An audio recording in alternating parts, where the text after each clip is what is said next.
काही दिवसापूर्वी मी या घरी राहायला होते, तेव्हा माझं रोजचं सकाळचं रुटीन हे असं असायचं. बऱ्याच दिवस व्हिडिओ शूट केला होता, पण काही टाकलाच नव्हता. पण खरं त्या घराची आठवण आली, म्हटलं चला आज तर टाकूयाच. रोज सकाळी उठल्यानंतर मला पहिले अंघोळ केल्याशिवाय बाकीच्या कामाला सुचतच नाहीत. म्हणून मी पहिले अंघोळ करून घेते आणि नंतर माझ्या कामाला खरं तर सुरुवात होते. दूध तापायला ठेवलं होतं आणि चहाही बनवायला ठेवला होता.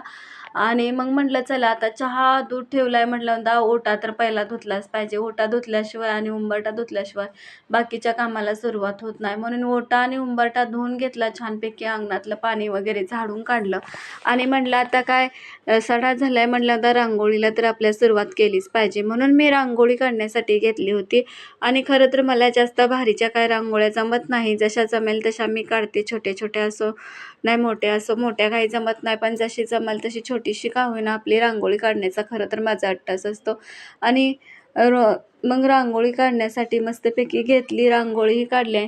आणि नंतर काय म्हटलं बाकीची कामंही बरीचशीच असतात सकाळ सकाळ आणि खूप धावपळ होते बाकीचे कामं करत असताना. म्हणून हे तर रोजचं सकाळचं पहिलं रुटीन असतं. मस्तपैकी रांगोळी काढली आणि घरात गेले होते. घरात गेल्यानंतर काय बरीचशीच गॅसची पूजा करायची होती. चहा तर मस्तपैकी माझा होतो आला होता. म्हटलं चहाचा गॅस बंद करून घेतला आणि म्हटलं शेगडीची पूजा करायची होती. शेगडीची पूजा करण्यासाठी घेतली होती. म्हणून शेगडीची पूजा मस्तपैकी पाणी वगैरे पुसून घेतली होती अगोदरच मी आणि हळदी कुंकू वाहून घेतलं आणि अक्षताही वाहिल्या अगरबत्ती पेटवून आणि शेगडीला नमस्कार केला. खरं तर शेगडी यामध्ये आपलं सगळं घरातील अन्न वगैरे ह्याच्यावर शिजलं जातं, त्यामुळे ह्याची पूजा तर नित्यक्रमाने रोज झाली पाहिजे आणि खूप मला ह्याची सवय होती.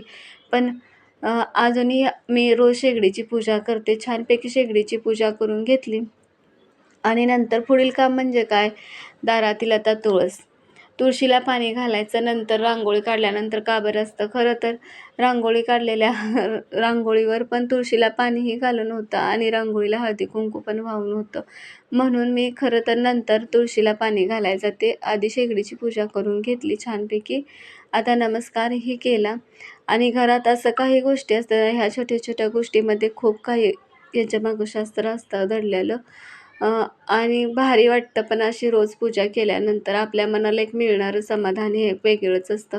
मस्तपैकी गॅसची पूजा करून घेतली. म्हटलं चला आता अंगणातल्या तुळशीला तर पाणी घालायचं होतं, म्हणून तुळशीला पाणी घालण्यासाठी गेली होती. छानपैकी तुळशीलाही पाणी घालून घेतलं.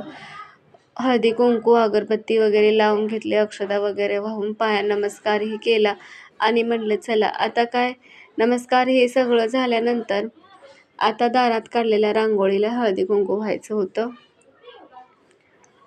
म्हणून नंतर मग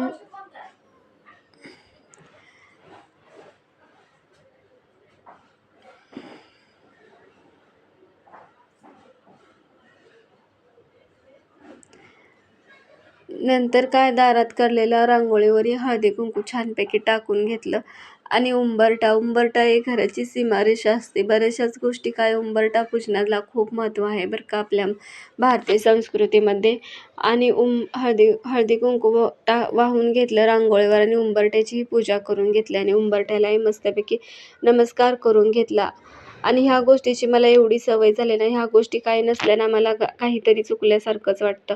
म्हणून मी सर्व काही उंबरठ्याची पूजाही करून घेतली आणि सगळा नमस्कार केला. आणि नंतर घरात आल्यानंतर खरं तर मला आता पहिलं कोमट पाणी प्यायला गरम केलं होतं, पण ते पाणी जरा थोडं जास्तीच गरम झालं होतं. म्हणून मी आपलं ताटामध्ये ओतून म्हणजे एका ताटात ओतून घेतलं थंड होण्यासाठी आणि ताटानंच प्यायचं चाललं होतं. पहिल्या काळी लोक हे असेच ताटाने पितळीनं चहा वगैरे पाणी वगैरे पित होती, पण आता मी आताच्या ह्याच्यात पण थोडं गरम झाल्यामुळे ताटानंच पाणी पिऊन घेतलं आणि केलेल्या चहा नंतर मी गरम करून पिण्यासाठी घेतला होता. छानपैकी बसून चहा पिऊन घेतला. मग चला आजचा दिवस असा गेला होता. भेटू पुढल्या ब्लॉगमध्ये, तोपर्यंत बाय.